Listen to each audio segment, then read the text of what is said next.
It was the matter of the missing B-flat that first ruffled the genteel surface of Gallowstone upon Thames, though the matter of the missing curate came shortly thereafter, and proved, on the whole, the more disturbing of the two. Lord Peter Wimsey, lately arrived at the vicarage under the nominal pretence of recovering from the bruising perils of intellectual London, found himself instead confronted by the more treacherous key of F minor, sung inexpertly by the village alto section and accompanied by an organist whose notion of tempo bore only a passing resemblance to anything in the score. He stood near the rear pew, immaculately dressed, opera cloak folded over one arm, monocle glinting with amused detachment, and winced as Miss Tilling of the milliners tried valiantly to find her pitch by force. "It is a curious thing, Bunter," he murmured to the valet beside him, "that such an otherwise well-bred community should persist in crimes against music with such cheerful confidence.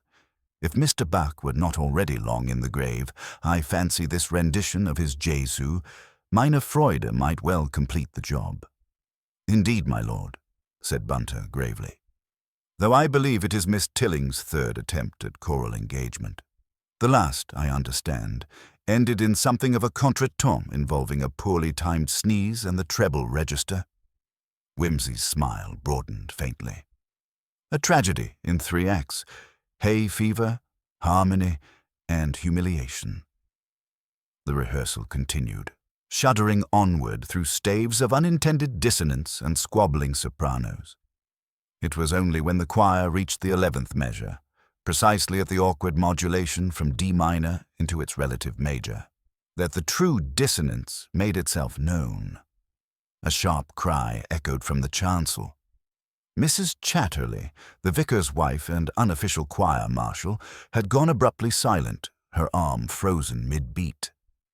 At the far end of the vestry corridor, just past the cassock cupboard and the locked bell tower stairs, someone had screamed, and not the theatrical sort of scream reserved for organ stops gone awry.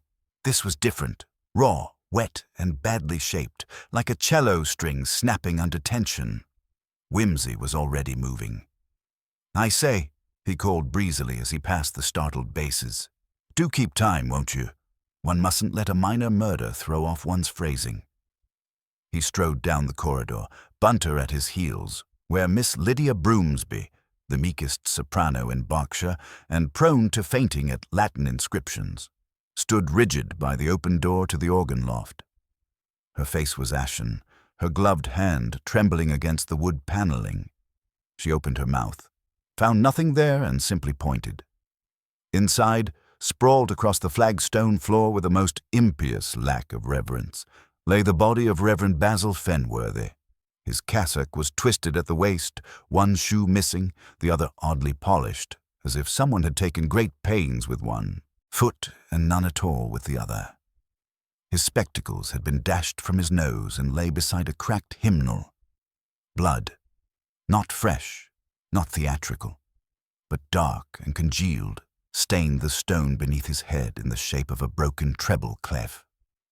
Wimsey crouched beside the corpse, inspecting it with that detached bird-like precision which Bunter had come to associate with troublesome evenings and excessively late dinners. "Now, this is most inconvenient," Lord Peter murmured, tugging on a glove. "The man's dead, the rehearsal's a shambles, and I suspect we've entirely lost the thread of the cantata." He lifted the Reverend's limp hand delicately and let it fall. "Still warm," he said thoughtfully. "And yet, judging by the state of rigor and the telltale mottling at the neck, not precisely fresh. We may be dealing with a murder rehearsed, if not composed, in several parts." From behind him came the shuffling feet of choristers, some pale, some agog, and one or two already speculating in stage whispers about ghosts, poisonings, or the fatal powers of discordant harmony. The village constable, P.C. Riddle, arrived precisely 3 minutes late, hat askew, notebook unmarked, and mustache trembling. "Murder, is it, Lord Peter?" he stammered, eyeing the scene with a mixture of awe and nausea. Wimsey stood, dusting off his knees. "My dear Riddle, I should say we are not yet qualified to call it so. The good vicar might merely have flung himself from divine service in despair over the second soprano line. But let us presume, for the moment, that his demise was not wholly voluntary. He turned to Bunter with sudden animation. "Fetch my notebook, Bunter, and make inquiries about the choir's tea break. I have a curious suspicion that someone timed this moment rather too perfectly for a mere accident." His eyes flicked once more to the body, then to the dust beside it, where a single, muddy boot print, half smeared, pointed not toward the choir room but away from it, toward the bell tower door. The bell tower was locked, of course. Everyone said so. But Whimsy merely smiled. It was the sort of smile that hinted at Latin puns, misplaced umbrella stands, and the ultimate failure of any criminal to consider curtains drawn in daylight. "And now," he said, "let us listen, very carefully, to who insists they heard nothing at all." Lord Peter Wimsey did not immediately ascend the bell tower. That would have been too dramatic a gesture, too final a flourish at too early a moment. Instead, he examined the locked door with casual interest, one gloved hand brushing the old oak surface with the affection of a museum curator. The lock was an antiquated model, one of those ecclesiastical oddities older than the parish registers, and far more stubborn. It would be very un-English, he mused, to keep a bell tower unlocked. Might invite all sorts of licentious behavior. Elopements, campanology without a license, unsupervised peeling. P.C. Riddle, still catching his breath, looked puzzled. "Nobody's got the key, my lord, save the verger, and he's not here tonight. Took a train to visit his sister in Shrewsbury." "How wonderfully convenient," murmured Whimsy. He turned from the door with a lazy pivot and made his way back through the vestry and into the broader gloom of the church's main body. Already the choir had been corralled into a clutching semicircle around Mrs. Chatterley, who had assumed command with the authority of one accustomed to both hymnals and social catastrophe. Tea had been fetched, weak and over-sugared. Miss Broomsby was clutching a cup as though it might prevent spontaneous combustion. Whimsy paused in the aisle and clapped his hands once. "Now then, my dear choristers, if I might briefly interrupt this sacred rite of post-traumatic refreshment, I wonder whether I could have a quiet word with each of you, individually. Nothing terribly invasive, I assure you. A few observations, recollections, harmless reminiscences. Bunter, you'll set up in the Lady Chapel, please." This last was addressed to the imperturbable valet, who had already positioned a chair beside a makeshift table and was uncapping a fountain pen with the sort of solemn precision that usually presaged cross-examination in a drawing-room or a denouement on a foggy moor. One by one, they came, tentatively, with the demeanor of students summoned to explain missing Latin homework. First was Mr. Troughton, the organist, whose silver spectacles and ecclesiastical waistcoat gave him the appearance of a man who had once been thought promising in Cambridge circles, but had ultimately failed to keep time. "I was in the loft, of course," he began, rather too quickly. "Organ practice. The acoustics are beastly in that section. There's a vibration under G that makes the pipes wheeze like a pensioner. I never heard anything, nothing untoward, I mean, until the girl screamed." "You did not notice the late Reverend's absence during rehearsal?" "Well," Troughton hesitated. "Truthfully, I hadn't. He said earlier he was fetching an extra set of scores. We were short a copy of the alto line. Wretched muddle with the printer, you see. Thought he'd gone back to the vestry."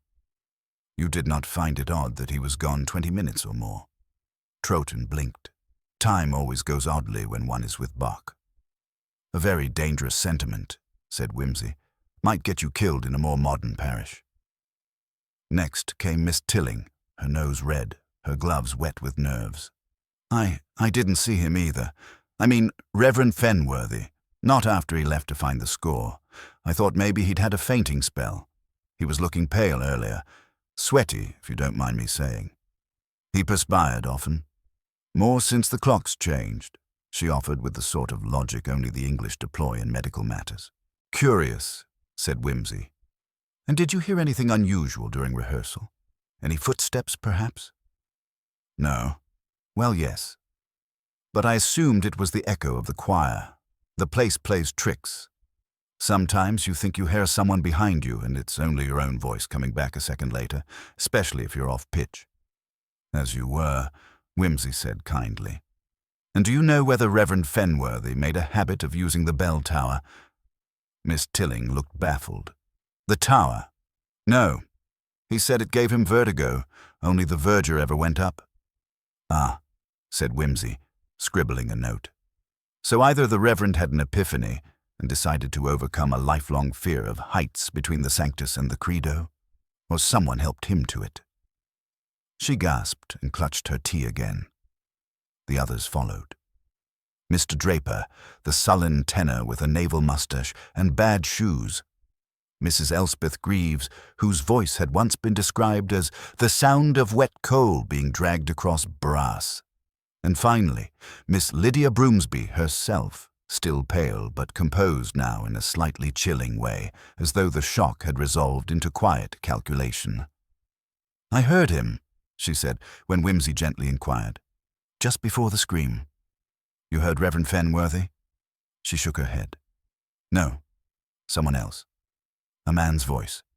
In the vestry, arguing." Whimsy's gaze sharpened. "Can you recall what was said?" "No," she said. "It was indistinct, but I recognized the rhythm. Quick, clipped, angry. Not the vicar, someone younger. There was a kind of sharpness to it, like stage whispering. I thought it was Mr. Draper at first, but when I asked him later, he said he'd never left the back pew." Whimsy's fingers drummed lightly on the edge of the chair. "And how long between the voice and the scream?" She frowned. "Less than a minute. I was looking for a tissue and went to the side hallway, heard the voice, then footsteps, then nothing. Then I saw the body."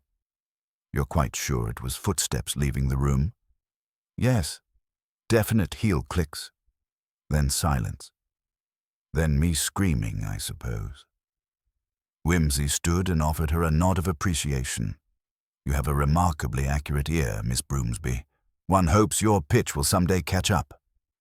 She flushed, uncertain whether it was praise or insult. Likely both.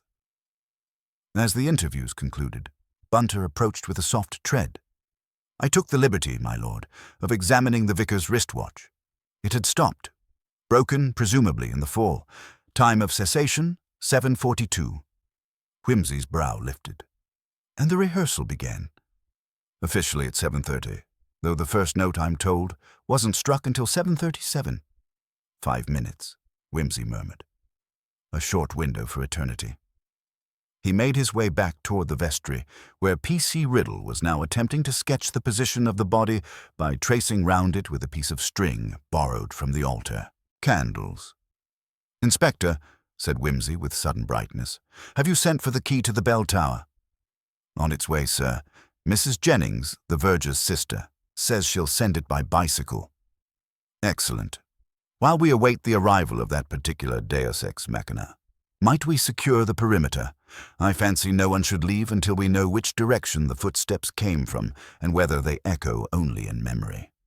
And with that, he once again crouched by the corpse, this time focusing on the blood pattern, the way it had run along the uneven flagstones, and one particular item overlooked by everyone else, a torn scrap of white cloth caught beneath the dead man's left hand. Monogrammed. J.D. "Interesting," he said softly. "The good vicar seems to have left us his own footnote." He rose, brushing his knees again. "Now, Bunter," he said, "let us test the sound quality of the aisle. I fancy there is something quite odd about how footsteps travel in this building. And if I'm right, someone may be counting on echoes to provide more than just harmony." Lord Peter Whimsy stepped lightly down the center aisle, his polished shoes making no more sound than a whisper upon the ancient flagstones. Bunter followed precisely 3 paces behind, notebook in hand, expression unreadable, though a glint in the eye betrayed his silent amusement.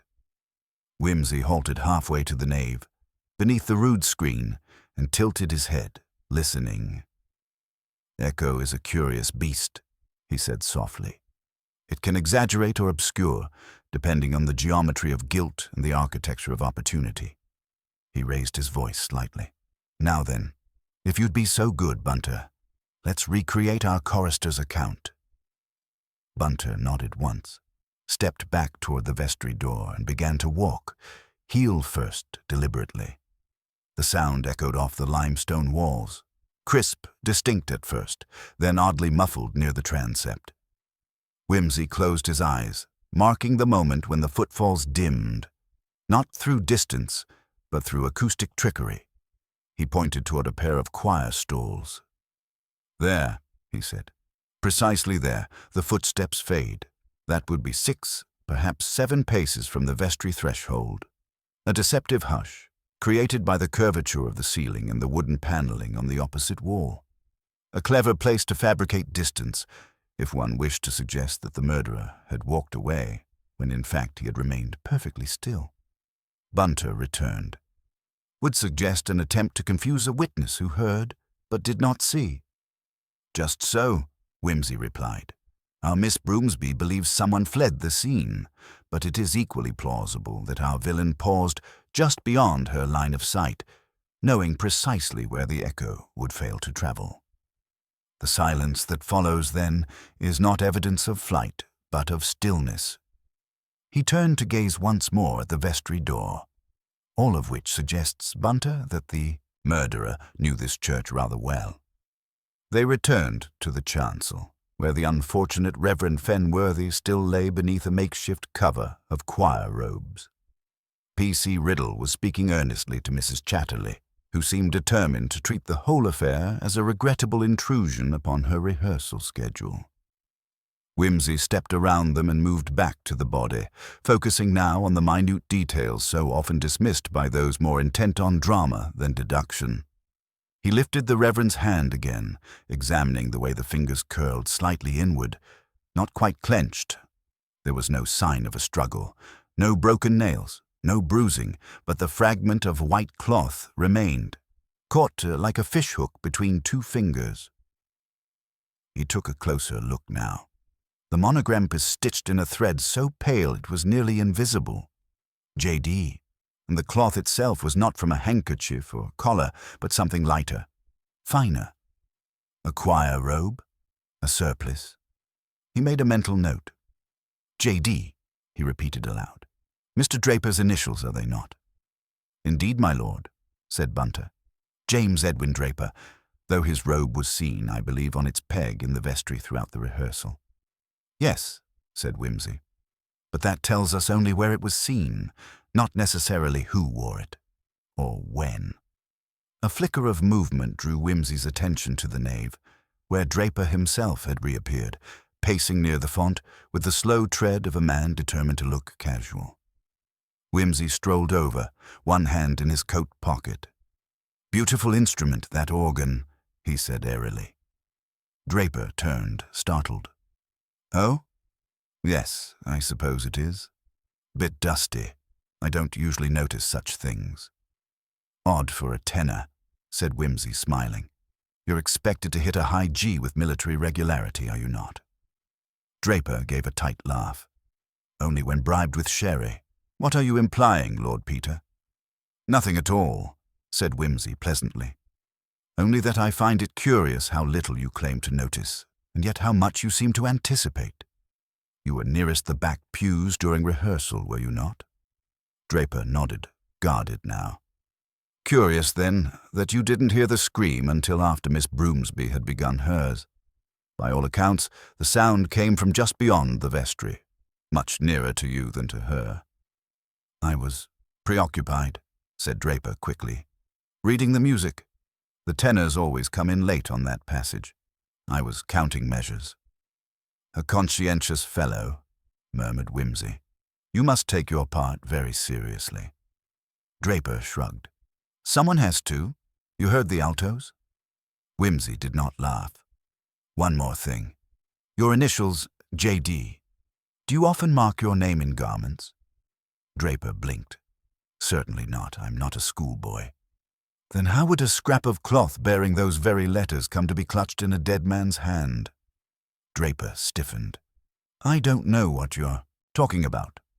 Ah, said Whimsy, and walked away. Back in the vestry, Bunter was already laying out a rough timeline on the back of a discarded program. 7:30 rehearsal begins, 7:37 first note, 7:42. Vicar's watch stops, body discovered shortly after. Whimsy peered at the scrawled chart. Let us assume for a moment, he said, that the Reverend did not die precisely at 7:42, but some minutes earlier, that the watch stopped only as his body hit the floor. What then becomes of our timeline? Bunter frowned. Then he could have died just after the rehearsal began, perhaps before the first note was played. Precisely, which would make any alibi involving music somewhat dissonant. He paced once across the room, halted at the window, and turned back. And what if, he said slowly, the argument Miss Broomsby overheard was not the cause of death, but its aftermath? A panicked exchange? An attempt to fabricate an alibi? Or to locate something left behind, Bunter added, such as a monogrammed cloth? Or to remove something incriminating, a weapon perhaps? And yet, Bunter said, there is no visible wound. Ah, yes, said Whimsy, which brings us to the curious business of the vicar's head. He returned to the body and knelt once more, drawing aside the robe gently. The blood had pooled heavily around the left temple, but there was no fracture, no bruising to the scalp, and, oddly, no sign of impact on the surrounding stones. If he fell, Whimsy murmured, he fell gently, or was laid down. He leaned closer and sniffed. There it is, he said softly. The faintest scent. Something not ecclesiastical. Bunter stepped forward. Ether? Whimsy nodded. Or chloroform. Either would explain the absence of struggle, and if administered correctly, might have killed, especially in one with a weak heart. He stood again. Our murder, Bunter, was quiet, planned, and clean. It was only the aftermath that became untidy. At that moment, the church door opened with a groan, and a boy in a green cap stepped in, panting. Message from Shrewsbury, sir. The key to the tower. Whimsy's eyes glittered. Splendid, he said, taking the key. Time to see what our echo left behind. He turned, cloak swinging behind him, and strode toward the bell tower.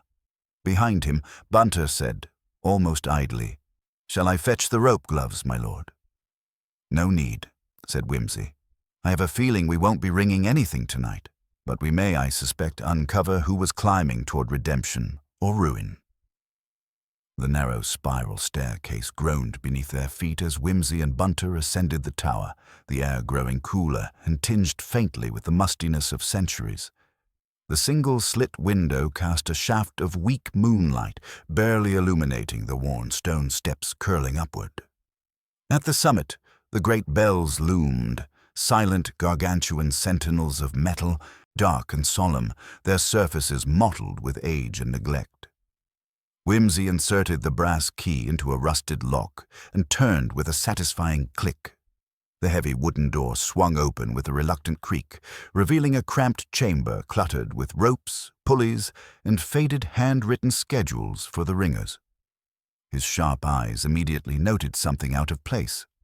A small scrap of paper pinned to the wall, half hidden beneath a coil of rope. He plucked it free and unfolded it with care. The neat handwriting was unmistakable. Vicar, meet me in the tower at 7:15. Important. No signature. Whimsy's brow lifted slightly. Our victim was expecting a visitor at a time that neatly precedes his death by less than half an hour. Bunter examined the note. Anonymous messages are hardly common in this quiet village. This suggests the visitor wished to remain unrecognized. Indeed, Whimsy's eyes scanned the rest of the chamber. Yet, whoever wrote this must have known the vicar's habits intimately. The meeting place was unconventional, but the hour was early enough to avoid witnesses. He turned and looked down at the ancient ropes, noting frayed ends and faint dust disturbed recently. Someone climbed here shortly before or after 7:15, he mused, either to meet the Reverend or to do him harm. Bunter peered over his shoulder. The bell ropes themselves are pristine, yet these coils are dusty, except here, where the dust is worn away. Whimsy nodded, trailing a finger along the rope. Aha! Someone grasped this rope deliberately, perhaps to steady themselves as they ascended or descended. A slight smear of soot on the fibers confirms recent use. He paused, then glanced up at the ceiling beams, catching the faintest glimmer of something metallic wedged between two timbers.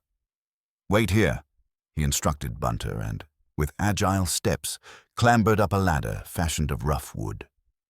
At the top he extracted a small silver locket tangled in the beams. Opening it, he found a faded miniature portrait of a woman with stern features and dark eyes. "An heirloom, or a token of affection," Whimsy murmured, returning to the floor and holding it out. "Familiar to anyone?" Bunter shook his head. Whimsy's mind raced through the roster of villagers and choir members. "I doubt this belongs to the vicar's household, more likely to one of his parishioners, or perhaps an adversary." Just then, the muffled sound of footsteps drew their attention downstairs. P.C. Riddle appeared in the doorway, expression grave. "Lord Peter, there's been a development in the village. Mrs. Trenchard reported strange noises near the old vicarage garden just after the body was discovered." Whimsy arched an elegant eyebrow. "Curious. And what sort of noises?" "Whispers, sir, and the sound of a window being opened and shut. No one saw who it was." "Come then," said Whimsy briskly, slipping the locket into his pocket. "The night still holds secrets, and it would be unwise to let them linger." They descended carefully, the stone staircase now echoing with more urgency, and made their way toward the vicarage.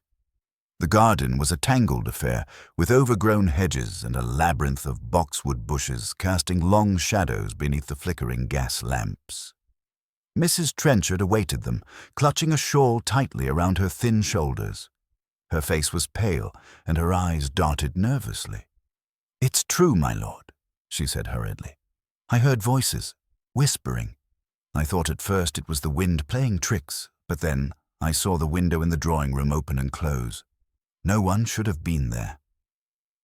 Whimsy's gaze settled on the sash window, partially open, its latch freshly disturbed. "Any footprints about the garden?" Mrs. Trenchard shook her head. "Not that I could see in the dark." Whimsy knelt and examined the soft earth near the window. The soil was damp from earlier rain, but had been disturbed recently. A faint impression of a shoe sole was evident. "Size 7, he murmured. "Not an exact match for the vicar or any member of his household, and the direction points away from the church." He looked back toward the house. Someone left in haste. Bunter was already at the window, peering inside. "Nothing appears to have been taken," he reported. "But the room smells faintly of lavender and something metallic." Whimsy's eyes narrowed. "The vicar's letter opener." He moved in, gently lifting a heavy brass letter opener from the desk, noting a streak of dark stain along its edge. Blood, but only a trace, wiped down, but imperfectly. Outside, the night deepened, and a breeze stirred the hedges. Whimsy's thoughts returned to the locket. Who was the woman in the portrait? Could she have been involved in this nocturnal visit? Mrs. Trenchard shuddered. "You mean Mrs. Dacre, the vicar's late wife? She died 10 years ago." "Indeed," said Whimsy softly. "And yet the past sometimes claws its way into the present." He glanced up at the shadowed windows of the vicarage, feeling the faint chill that always accompanied old houses. Something else lingered here, something intangible, a presence more psychological than spectral. "Tell me, Mrs. Trenchard," Whimsy began, "did the Reverend have any enemies in the village? Any disputes that might have turned deadly?" The older woman hesitated. "Not many. He was a kind man, but firm.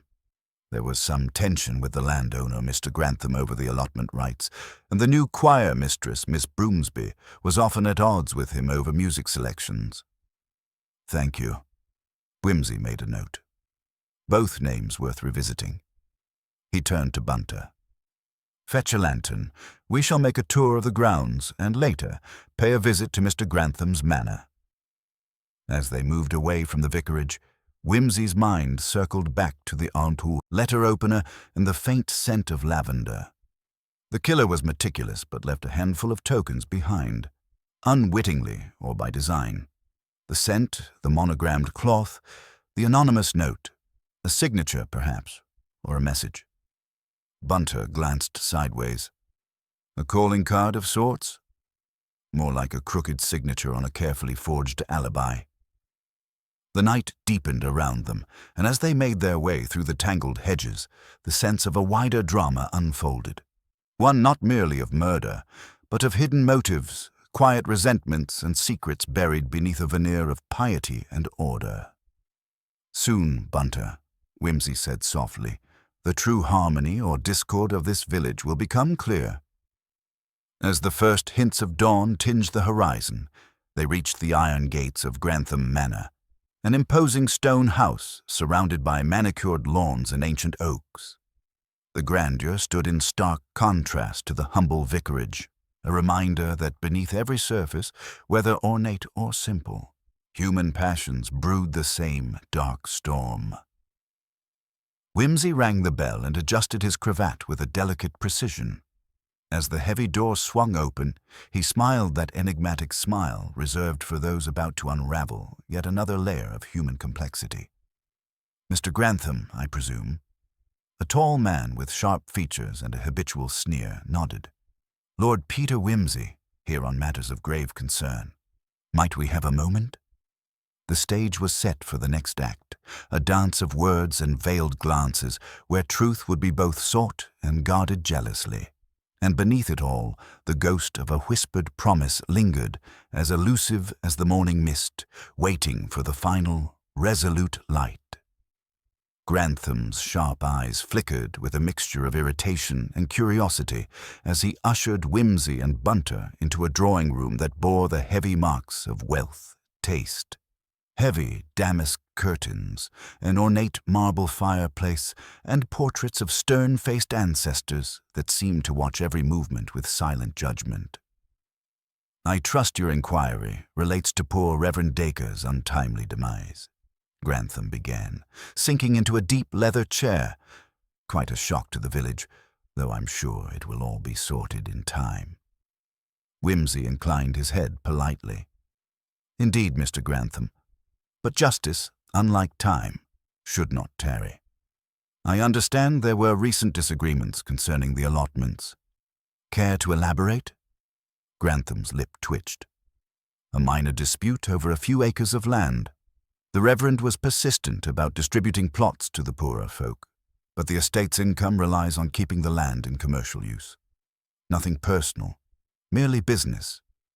Yet business can be a fertile soil for resentment," Whimsy observed dryly. Was the Reverend's attitude toward the choir mistress similarly firm? "Miss Broomsby?" Grantham snorted. "She's an irritant, always pushing her avant-garde ideas. But I fail to see her connection to this mess. The vicar tolerated her eccentricities as best he could." Whimsy studied the man carefully. "Tolerance, or mere endurance, often breeds concealed contempt. Did you notice any changes in Reverend Dacre's behavior recently?"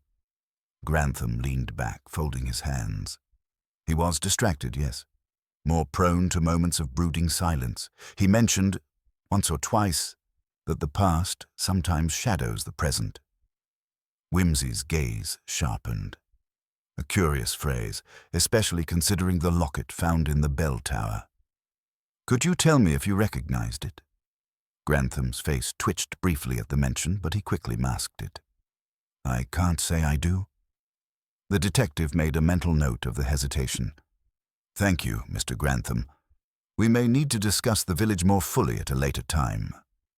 As they took their leave, Bunter remarked, "The man's composure is admirable, but that flicker of discomfort when the locket was mentioned is telling." Whimsy nodded. "He knows more than he lets on. The question is, why conceal it?" Back on the village street, the morning sun struggled to dispel the damp chill, and the shops were just beginning to stir. They made their way toward the modest parish hall, where Miss Broomsby was reputed to hold her rehearsals. The hall's wooden sign creaked in the breeze, its paint peeling with age, but inside the air was filled with a different kind of tension. The young choir mistress stood at the front, arms crossed tightly, eyes sharp and restless. "Miss Broomsby," Whimsy began smoothly, "may I have a word regarding your recent quarrels with the Reverend?" Her lips pressed into a thin line. "I had my differences with him, certainly. The man was obstinate, set in his ways. He refused to embrace new music, claiming it distracted from the sacredness of worship. And yet," Whimsy pressed, "he continued to lead the choir, attending rehearsals despite his reluctance." "Because the parish depended on him," she replied bitterly. "But I suspect there was more troubling him than music. I heard whispered talk about his late wife, the locket, something from his past he wished to keep hidden." Whimsy's eyes gleamed. "Indeed, the locket has surfaced in a most inconvenient place. Might you have seen it before?" Her expression faltered. "Only in portraits. Mrs. Dacre was a stern woman, formidable even in death. Some say the vicar never quite recovered from her passing." "Was there reason for friction?" Miss Broomsby's gaze dropped. "Rumor has it their marriage was strained, that Mrs. Dacre held secrets the vicar could never quite unravel." The detective smiled faintly. "Secrets are the currency of tragedy, Miss Broomsby, and sometimes those secrets claw their way back in unexpected ways." She nodded, folding her arms tighter. "I only wish the village could put the past to rest." Outside, as the morning light grew stronger, Whimsy and Bunter stepped onto the street, their minds turning over these new fragments. The image of the locket, the whispered past, and the unsettled relationships wove together in a delicate, tangled web. Bunter broke the silence. "There's something about the vicar's brooding that suggests a deeper torment. The reference to shadows from the past, might it relate to more than just personal grief?" Whimsy tapped his chin thoughtfully. "A reasonable supposition, and one worth pursuing." They returned to the vicarage, where Whimsy requested to see the Reverend's private study. It was a small, book-lined room dominated by a large oak desk, papers strewn in apparent disorder. Among the scattered documents, Whimsy's practiced eye caught a folded sheet of faded parchment pinned beneath a heavy tome. It was a letter, dated 5 years prior, addressed to Reverend Dacre, but unsigned. The letter's contents were cryptic but alarming, threats cloaked in veiled language, references to a past that must remain buried, and warnings of consequences should the truth emerge. Whimsy read aloud with a clipped tone, "The shadows lengthen, and what is hidden will one day see the light. Beware, lest you find yourself consumed by what you sought to conceal." Bunter's brows knit together. This was no friendly warning. "No," Whimsy agreed, "and whoever penned this letter had intimate knowledge of the Reverend's secret." He examined the paper closely. The ink and paper suggest a certain urgency, but the handwriting is careful, almost theatrical. A knock interrupted their scrutiny. The housekeeper entered, a grave expression on her face. "Mr. Whimsy, there's a message for you. A visitor at the front door. He insists it is urgent." Whimsy rose and exchanged a quick glance with Bunter. "Very well. Let us see who wishes to disturb the sanctity of the vicarage at such a delicate hour." At the door stood a tall, thin man in a worn but neat suit, his eyes bright and restless.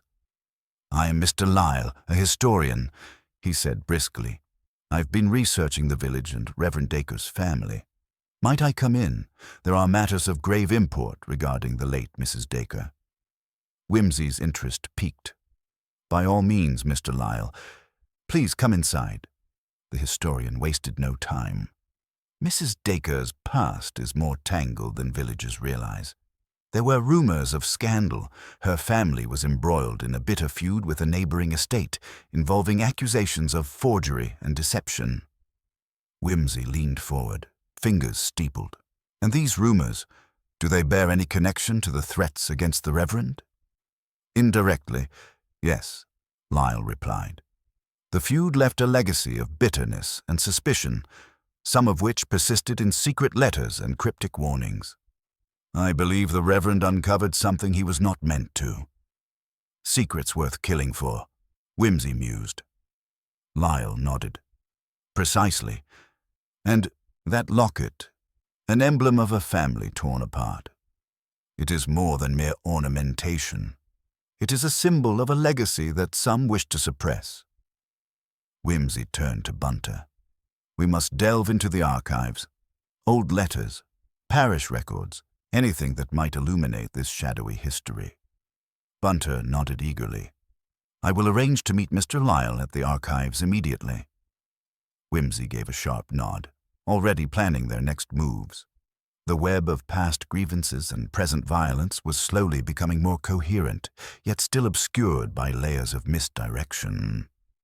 As Mr. Lyle prepared to leave, Whimsy's gaze lingered on the locket's portrait in his pocket. The chilling thought came unbidden, that beneath the village's polite facades, an ancient grievance had been rekindled with fatal consequences. The dance of secrets and lies continued, each step drawing them closer to a truth far more unsettling than mere jealousy or greed. And Whimsy, ever the connoisseur of human folly, prepared to follow the tangled melody wherever it might lead. The village archives were housed in a cramped, musty room above the town hall, where the weight of decades pressed upon every shelf, every dusty tome. Whimsy and Bunter entered with the historian, Mr. Lyle, in tow, who immediately set about locating the relevant parish registers and old correspondences. The detective's eyes, however, were scanning the room with that unmistakable air of detached curiosity, as if the place itself held a secret just beyond the reach of ordinary perception. "I must say," Whimsy remarked, "there is a certain tragic poetry in delving into the past, is there not? One unearths bones better left beneath the soil." Bunter chuckled softly, setting a stack of documents on the table. "Bones and secrets, sir, both tend to resist being buried." Lyle, already absorbed in a brittle collection of letters tied with faded ribbon, nodded.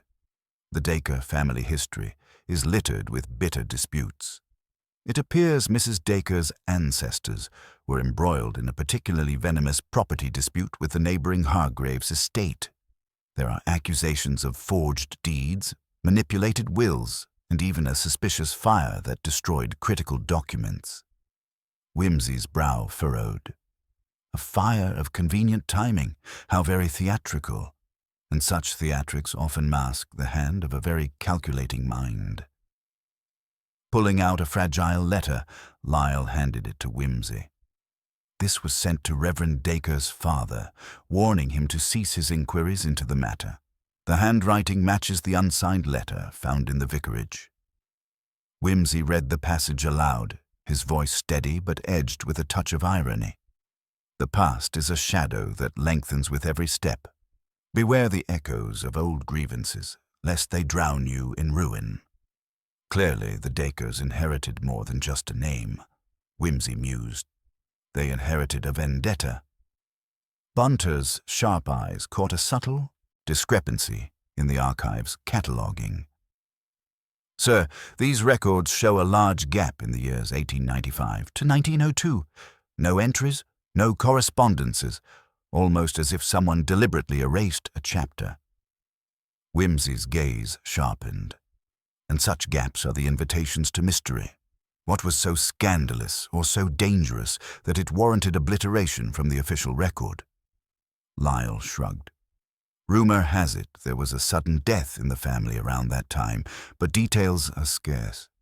Many whispered of suicide or foul play, but the matter was hushed up."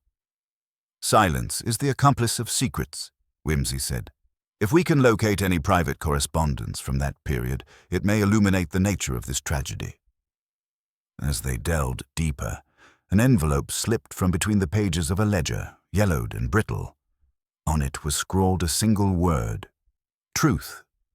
Whimsy opened it with cautious fingers to find a bundle of photographs.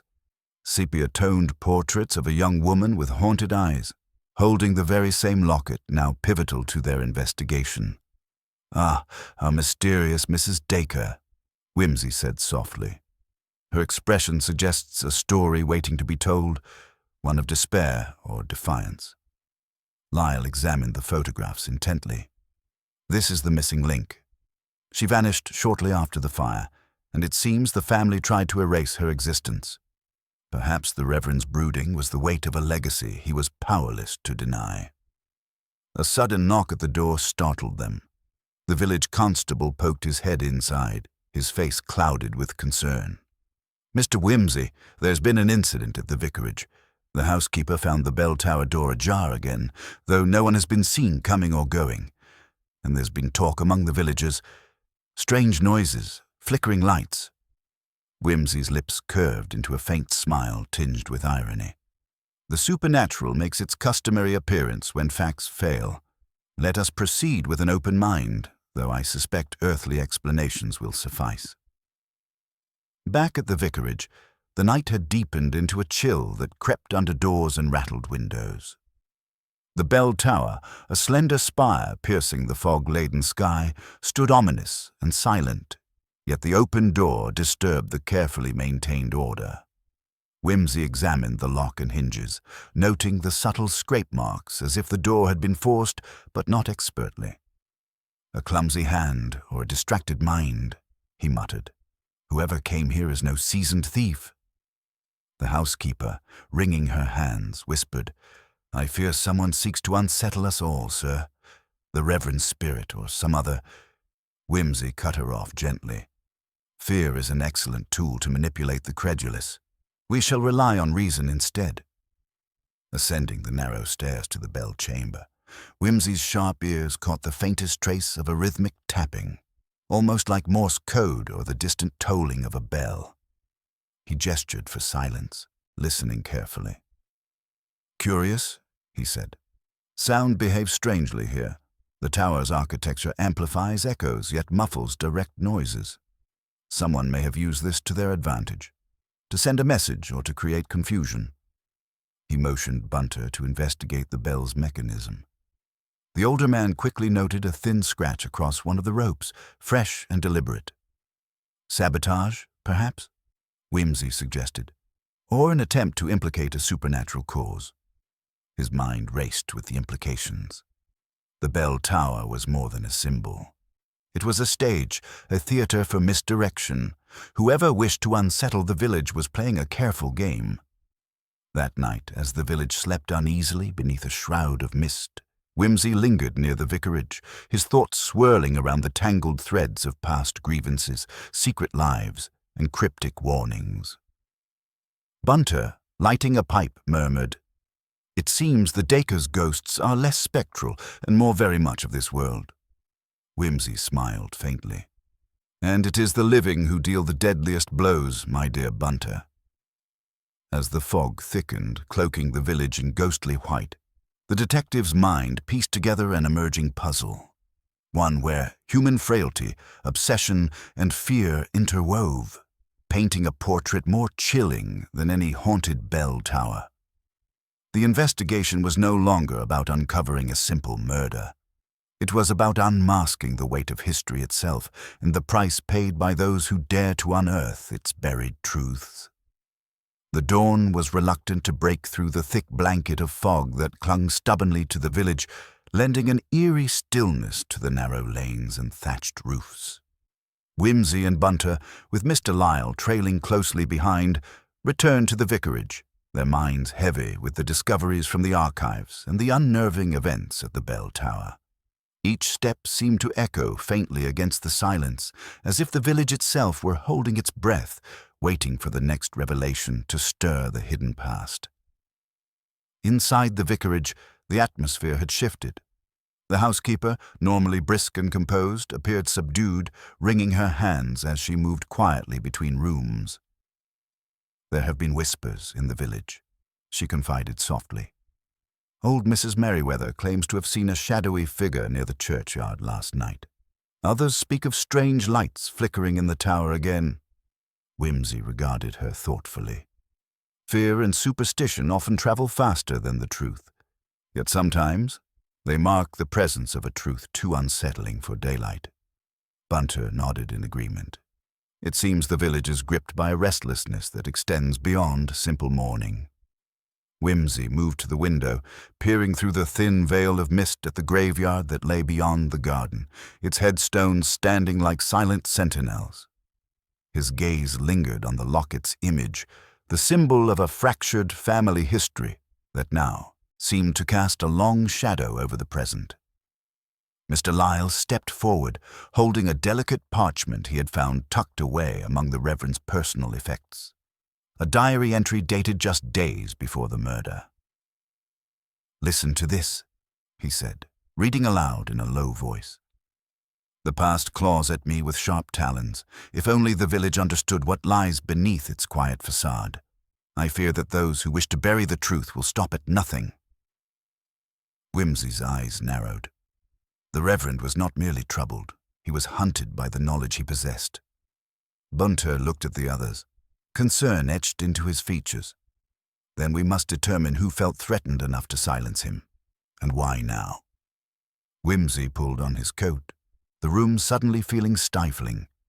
The answers lie not only in the dusty tomes and secret letters, but in the lives and grudges still simmering beneath the surface. They decided to revisit the neighboring Hargraves estate, a sprawling property now managed by a distant relative, Mr. Felix Hargraves, a man known for his guarded demeanor and penchant for secrecy. The estate's gates creaked open to reveal a grand but somewhat faded manor house, its stone walls cloaked in ivy and shadow. Felix greeted them with a measured nod, his eyes assessing the visitors as if weighing their intentions.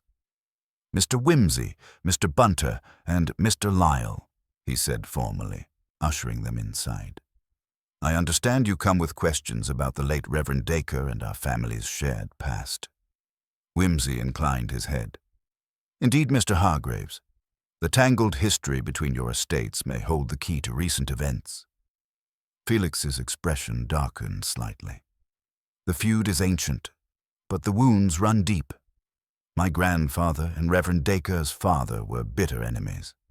Accusations flew of underhand dealings, stolen land deeds, and whispers of a scandal that could ruin us all." Whimsy's gaze sharpened. "Whispers are often shadows cast by truth. Might I see any correspondence or documents that shed light on this?" Felix hesitated, then led them to a study lined with heavy books and locked cabinets. Retrieving a worn leather box, he opened it to reveal a collection of letters, some faded nearly to illegibility, others marked with seals broken long ago. Lyle delicately unfolded one such letter, his voice low. "This is from Reverend Dacre's father to my own ancestor, pleading to end the dispute before more damage was done." The response, however, was cold and threatening. Whimsy read the reply aloud. "You seek to bury the past, but the past is not so easily silenced. Our claims are just, and we will defend them by any means necessary." Bunter glanced up sharply. By any means necessary, a phrase that could be a warning or a threat. Felix sighed. "The feud poisoned more than land. It fractured families. Some say the fire that destroyed key documents was not accidental, but arson." Whimsy's mind pieced together the fragments. If someone within the village still clings to that bitterness, the Reverend's recent inquiries could have provoked a deadly response. Felix nodded slowly. "And the locket?" "An emblem of the Dacre family, yes," Whimsy explained. "But its presence in the bell tower suggests it was placed there deliberately, perhaps as a message or a warning." Felix's eyes narrowed. The locket was said to contain a miniature portrait of my grandmother, who was at the heart of the feud's darkest secrets. If the Reverend found it, or the story behind it, he threatened to unearth a scandal long buried. The weight of history settled heavily in the room, and Whimsy felt the edges of a long-forgotten tragedy beginning to come alive. As they prepared to leave the estate, a sudden commotion outside caught their attention. A villager, breathless and wide-eyed, approached, clutching a scrap of torn paper. "It was fluttering near the churchyard," the man gasped. "I thought it might be important." Wimsey took the paper, noting the hastily scrawled words, "Beware the sins of the past. The shadow returns." Bunter shook his head. The hand of an agitator or a desperate soul? Wimsey folded the note carefully. Or the signature of the very person who wished the Reverend silenced. The journey back to the village was heavy with unease, the fog now thick enough to obscure even familiar landmarks. It seemed the past was not content to remain buried, and the present trembled beneath the weight of threats both whispered and overt. That evening, as the village settled into uneasy quiet, Wimsey reviewed the letters and photographs once more by the light of a flickering candle. Each clue, each fragment formed a pattern, one of betrayal, revenge, and a family legacy stained by secrecy. His thoughts were interrupted by a soft knock. The housekeeper entered quietly, holding a small, unassuming box she had found tucked beneath the Reverend's desk. "Sir, I thought you should see this. It was hidden, but I sensed it might be important." Wimsey opened the box carefully to find an assortment of items. A worn journal, a silver key, and a folded piece of fabric embroidered with an intricate crest, a symbol neither he nor Bunter recognized immediately. The journal, its pages yellowed and edges frayed, revealed the Reverend's own hand. Wimsey's eyes scanned the entries, noting references to clandestine meetings, coded messages, and a promise to expose the truth, no matter the cost. The final entry was chilling. "If this reaches another, know that danger is closer than I dared imagine. Trust no one but those who seek justice." Bunter exchanged a glance with Wimsey. The Reverend was close to something significant, perhaps even a revelation that threatened lives. Wimsey's mind raced. The silver key, the mysterious crest. These were threads yet to be pulled, and pulling them might unravel the entire fabric of village life. Outside, the fog thickened once more, as if the village itself conspired to hide its darkest secrets beneath a cloak of silence. Wimsey knew the investigation was reaching a critical point. The shadows of the past were no longer distant echoes. They were footsteps, drawing ever closer to the truth that might finally lay the mystery to rest, or destroy all who sought it. The night deepened outside the vicarage, its windows casting pale rectangles of light into the thickening fog that swirled like a restless spirit over the village. Inside, Wimsey sat at the heavy oak desk, the journal spread before him, its brittle pages filled with neat but hurried script that hinted at a mind racing against time. The silver key and embroidered fabric rested beside the book, tokens of a mystery growing ever more intricate. Bunter stood nearby, quietly polishing the service revolver he always kept close. "Sir, it seems the Reverend was not only a man of faith, but also of secrets. These coded messages and warnings suggest he feared betrayal from within his own parish." Wimsey nodded, his fingers tracing the delicate crest embroidered on the fabric. "This symbol, it's not one I recognize from local heraldry. Its design suggests affiliation with some clandestine society or private order. The Reverend's meetings, his cryptic notes, they point to a network operating beneath the village's placid surface." "Could the Hargraves family be involved?" Bunter asked, recalling their earlier visit. Felix's reluctance to reveal everything, the old family feud, perhaps it's more than just petty land disputes. "Quite possibly," Wimsey mused. "But this goes beyond mere rivalry. The Reverend's journal speaks of documents he sought to uncover, ones that could alter the balance and unmask the shadow. Whoever opposed him clearly wished to keep those secrets sealed."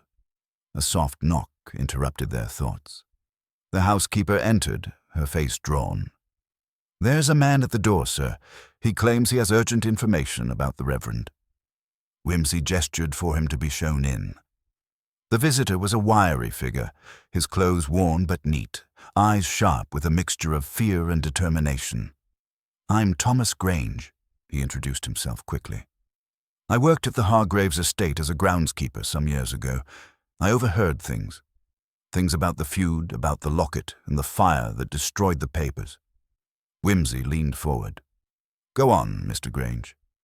The man swallowed, then spoke in a hushed tone.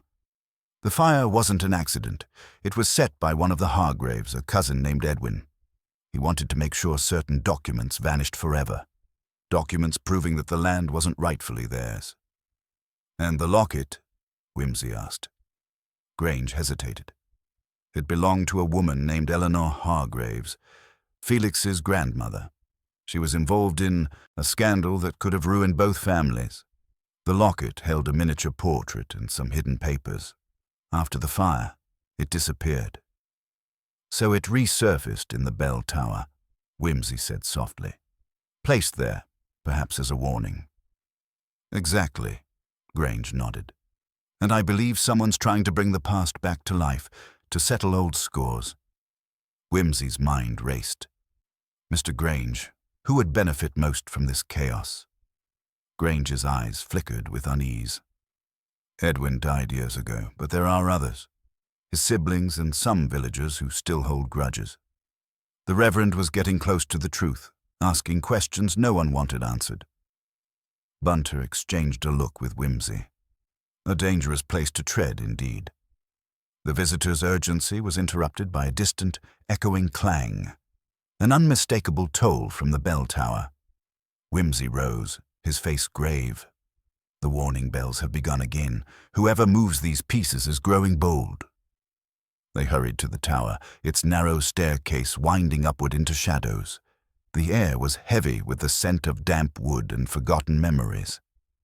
At the chamber, the bell ropes hung still, but the faint scratches on one rope bore new marks, recent, deliberate.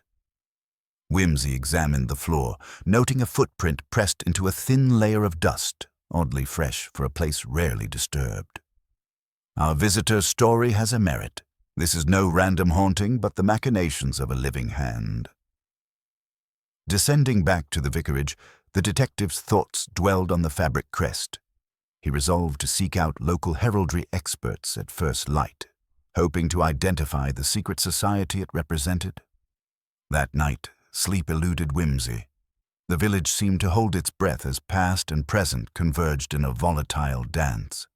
The Reverend's words echoed in his mind, a mantra of urgency and warning. At dawn, Wimsey and Bunter set out to visit the county records office, a grand building in the nearby town, to investigate the crest and the ledger of the secret society. The archivist, a silver-haired woman with sharp eyes, received them courteously but cautiously. "Many families have secrets, Mr. Wimsey. What you seek may be hidden in plain sight, yet obscured by time." With her assistance, Wimsey unearthed references to a discreet fraternity known as the Order of the Veil, an organization dating back centuries, dedicated to preserving family legacies and guarding scandals that could topple reputations. The embroidered crest matched the Order's insignia perfectly. The Order operated in secrecy, the archivist explained. Membership was often hereditary, tied to influential local families, including the Hargraves and, it appears, the Dacres. The Order's motto was "Silent Truth, Shielded by Shadow." Wimsey's eyes glittered with resolve. The Reverend's investigations threatened to expose this Order's deepest secrets. His murder was no mere crime of passion, but a calculated act to protect these shadows. Returning to the village, Wimsey and Bunter prepared to confront Felix Hargraves once more, armed now not only with facts, but with the weight of an ancient pact that still bound the village in silence. At the manor, Felix received them with a cold smile. "You've uncovered quite a web, Mr. Wimsey, but some truths are dangerous." "Truth is the only path to justice," Wimsey replied steadily. "The Reverend paid with his life for seeking it. Now, the village demands answers." Felix's composure faltered for a brief moment. "Very well. The Order's secrets run deeper than you know. It was not only land or family honor at stake, but a secret that could ruin the reputations of many still alive. Before he could speak further, a sharp cry rang out from the garden, a woman's voice filled with shock and fear. They rushed outside to find the housekeeper, pale and trembling, standing over a fresh grave freshly disturbed at the edge of the grounds. Whimsy knelt, examining the soil and the scattered remains of a torn cloak matching the embroidered fabric. "The past is rising, and with it, danger," he murmured. Felix's face was grim. "This is only the beginning." As the mist curled around the manor and village alike, Whimsy realized that the tangled threads of history, vengeance, and secrets were drawing all into a perilous climax. The Order of the Veil was no mere curiosity, but a force with power to destroy or protect. The investigation now faced its greatest test, and the shadows that had long haunted the village were ready to reveal their true nature. The cold earth crumbled softly beneath Whimsy's fingers as he studied the freshly disturbed grave. The faint imprint of footprints circled the site, their edges blurred by the rising mist, but unmistakably recent. Bunter stood nearby, alert and watchful, while Felix Hargraves paced with a nervous energy that belied his usual composure. The housekeeper remained rooted in place, her face pale but resolute, as if bearing witness to the village's unspoken fears. Whimsy rose slowly, his thoughts racing yet precise. The presence of the torn cloak matching the Order's emblem confirms that this is no random act, but a message, or perhaps a warning. Whoever disturbed this grave is intimately connected to the Order of the Veil and its secrets. Felix's eyes darkened. "That grave belongs to Eleanor Hargraves, my grandmother. She died decades ago, but her legacy still haunts this place." Whimsy looked to the housekeeper. "Did you recognize the disturbance when you found it?" She nodded. "I came early this morning to tend the garden and saw the soil freshly turned. At first, I feared something had been taken or desecrated. Have you noticed anything unusual over the past days? Strange visitors or unfamiliar faces?" Her gaze flickered nervously. "There have been rumors, whispers of meetings in the woods at night. Some villagers speak of a shadowy figure seen near the manor. Fear has grown since the Reverend's death." Bunter folded his arms. "Fear breeds silence, but it can also breed recklessness." Whimsy turned to Felix. "This shadowy figure, do you know who it might be?" Felix hesitated, then exhaled sharply. "There is one man, Thomas Grange, the former groundskeeper. He claims knowledge of past events, but has grown evasive. I fear he might be entangled deeper than he admits." Before they could decide their next move, a sudden clatter sounded from the manor's rear. All three men moved swiftly toward the source, arriving to find the back door ajar, its lock broken. Inside, the study was in disarray. Books overturned, papers scattered, as though someone had searched in desperation. Whimsy's sharp eyes caught a scrap of paper half buried under a tipped ink pot. He picked it up carefully, reading the hastily scribbled words, "The truth will bleed. The past cannot be buried twice." Bunter surveyed the room. They were looking for something, perhaps the Reverend's journal or the silver key. Felix clenched his fists. This is no longer just about family secrets. Someone wants to control the narrative, to silence any who pry too deeply. Whimsy's mind raced. The attack was a brazen escalation, confirming their adversary was growing desperate. "We must act quickly," Whimsy declared. "Bunter, see to the security of the vicarage and the village. Felix, you will accompany me to confront Mr. Grange. It is time to uncover the full truth." The walk to Grange's modest cottage was tense, the fog now thinning but the chill in the air sharpened by impending confrontation. They found the door slightly open, the interior dim and cluttered with relics of a once stable life now frayed at the edges. Grange was seated by the hearth, hands clasped tightly, eyes wary yet defiant. "I expected you," he said quietly. There are things you don't understand. The order is not what you think. Wimsey stepped forward. Enlighten us, Mr. Grange. Your actions suggest you are either protector or betrayer of the Order's legacy. Grange's gaze darkened. I was once a loyal servant to the Hargraves family, sworn to keep their secrets, but the Order's reach is wider and darker than the village knows.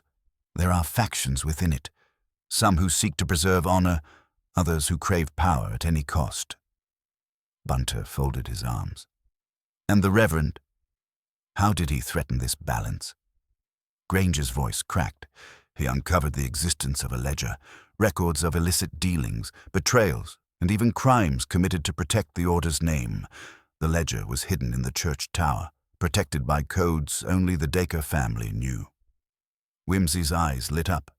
The bell tower scratches, the torn cloak, the warnings, all tied to the ledger's secret. Grange nodded solemnly. Yes, the ledger contained proof that could topple many. When the Reverend sought to expose it, the faction opposed to him moved swiftly. Felix's voice was cold. And the recent attacks, the grave disturbance, they were desperate attempts to retrieve or destroy evidence. Grange swallowed hard. There is more. The silver key you found opens a hidden compartment beneath the church altar. Inside is the ledger. Wimsey's mind raced with the implications. Then we must secure it before it falls into the wrong hands. Grange looked at them pleadingly. Be cautious. The Order will stop at nothing. The trio hurried back to the village, tension mounting with every step. Upon reaching the church, Wimsey knelt at the altar, examining the stone floor closely. Using the silver key, he unlocked a concealed latch, revealing a small iron box sealed tightly. Bunter carefully lifted it out. Wimsey traced the edges, noting a faint inscription. In silence, truth endures. With trembling hands, he opened the box. Inside lay a leather-bound ledger, yellowed with age but intact. The pages contained names, dates, and detailed accounts of betrayals, financial manipulations, and acts of violence sanctioned to protect the Order. As Wimsey read, a chilling realization dawned. The ledger implicated not only past members, but several prominent villagers still living, some in positions of trust. Suddenly, footsteps echoed outside the church. Shadows flickered beneath the door. Wimsey closed the ledger and whispered urgently, "We are not alone." The door creaked open slowly, revealing a figure cloaked in dark fabric. A faint smile curled on his lips. "I see you have found the ledger. Now it is time to decide. Who will control the truth?"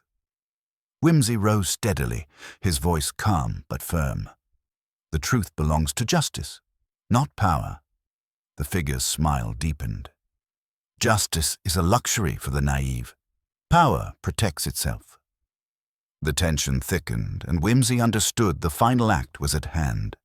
The struggle for the village's soul was no longer confined to whispers and shadows, but would be decided in the open, where loyalty, courage, and cunning would determine the fate of all involved.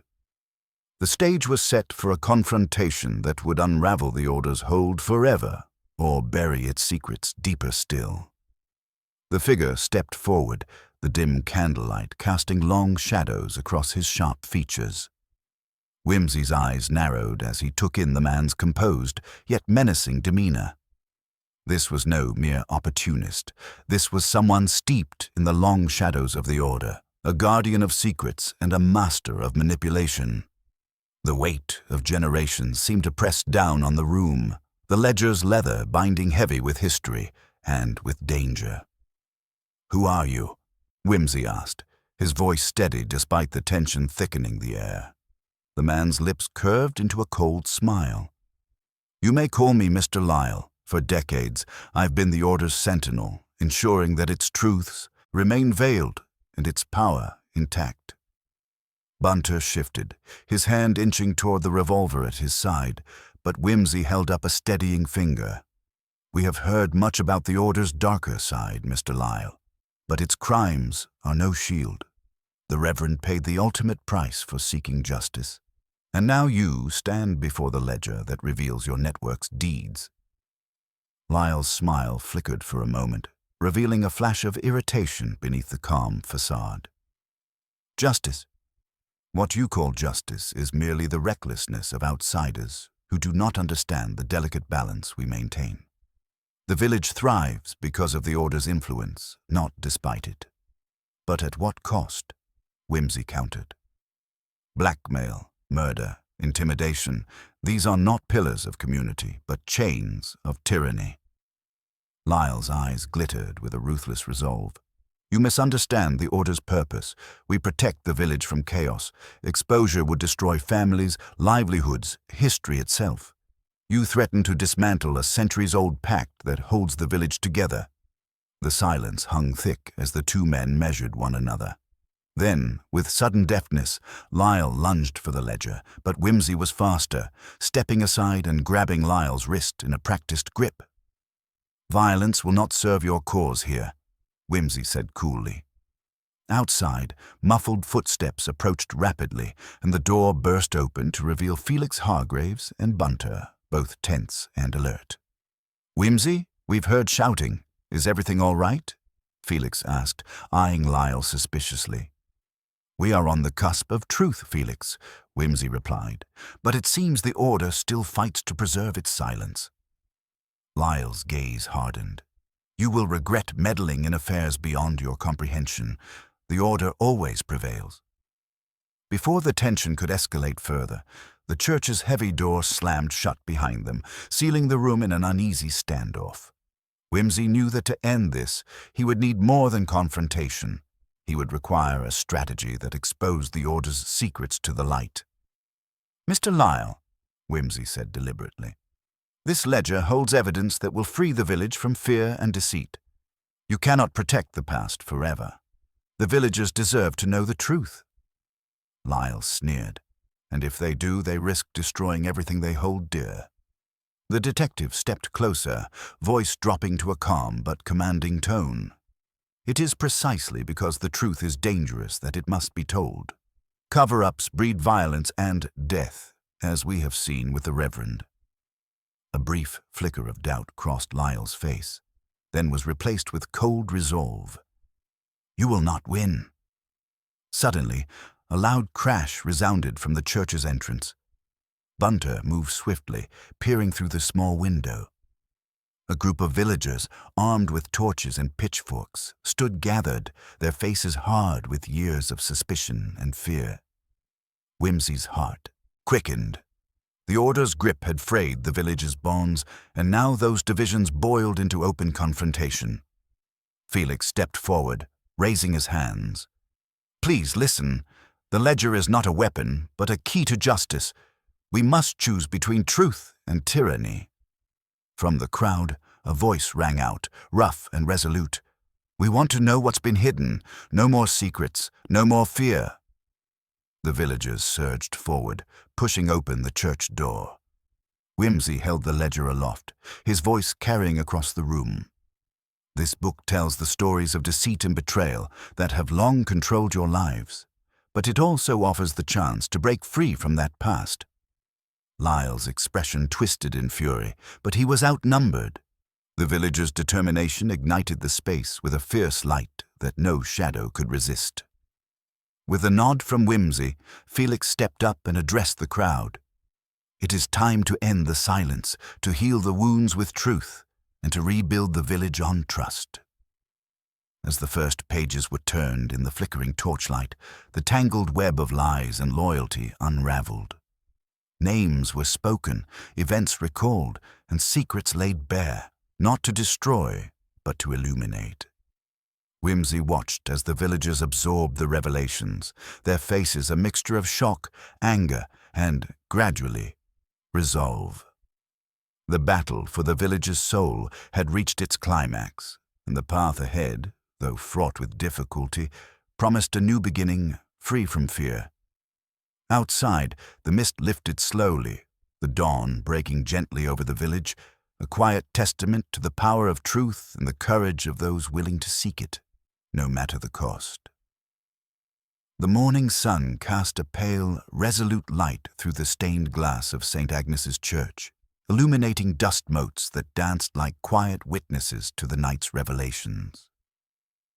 Lord Peter Wimsey stood near the altar, the worn ledger resting closed on the stone surface before him, its secrets no longer buried but aired like laundry on the village line. The crowd, now diminished but still expectant, murmured among themselves, faces marked by a mixture of disbelief, relief, and dawning understanding. Felix Hargraves, standing stiffly but with a new composure, glanced at Wimsey with unspoken gratitude. The housekeeper lingered by the doorway, her eyes betraying both sorrow and a sense of release. Even Bunter allowed himself a rare, faint smile. Wimsey addressed them all, his tone measured, laced with that peculiar blend of gentle irony and incisive clarity that had become his hallmark. You see, the Reverend's untimely demise was not the random tragedy it appeared to be. It was the culmination of years of silent machinations by those who sought to keep inconvenient truths carefully locked away. Truths that threatened to unravel the very fabric of this community. He paused, letting the weight of his words settle like the lingering echo of the church bell. The ledger contained accounts not merely of financial skullduggery, but of human frailty laid bare, betrayals born of jealousy, the desperate grasp for power cloaked in the guise of tradition, and yes, even murder carried out in the name of protection. A low murmur rippled through the gathering. Wimsey smiled faintly, the kind of smile that was both a balm and a challenge. Yet what has been concealed can no longer govern the lives of the living. It is the recognition of our flaws and the courage to confront them that offers hope for renewal. Turning to Felix, he continued, "Your family, tangled as it is in the Order's legacy, now faces a chance to redefine itself not by shadows, but by truth. That is the true inheritance." Felix nodded solemnly. "It will not be easy, but it is necessary." Wimsey's gaze drifted to the ledger once more. Let this book be a reminder, not of shame, but of the perils of silence. As the villagers slowly dispersed, some embracing one another with tentative warmth, others lost in thought, Wimsey allowed himself a moment of quiet satisfaction. The mystery had been solved, not through grand theatrics or fanciful speculation, but by patient observation, logical deduction, and an unwavering belief that even the darkest secrets yield to the light of reason. Bunter approached, lighting a cigar with practiced ease. "Shall we depart, my lord?" Wimsey adjusted his cravat, the faintest twinkle of mischief in his eye. "Indeed, Bunter, I dare say the village will sleep a little easier tonight, though I wouldn't wager on its residents ever truly losing their taste for intrigue." With that, Lord Peter Wimsey stepped out into the burgeoning daylight, leaving behind a village forever changed, and yet, as always, still wrapped in the quietly enduring enigma of human nature.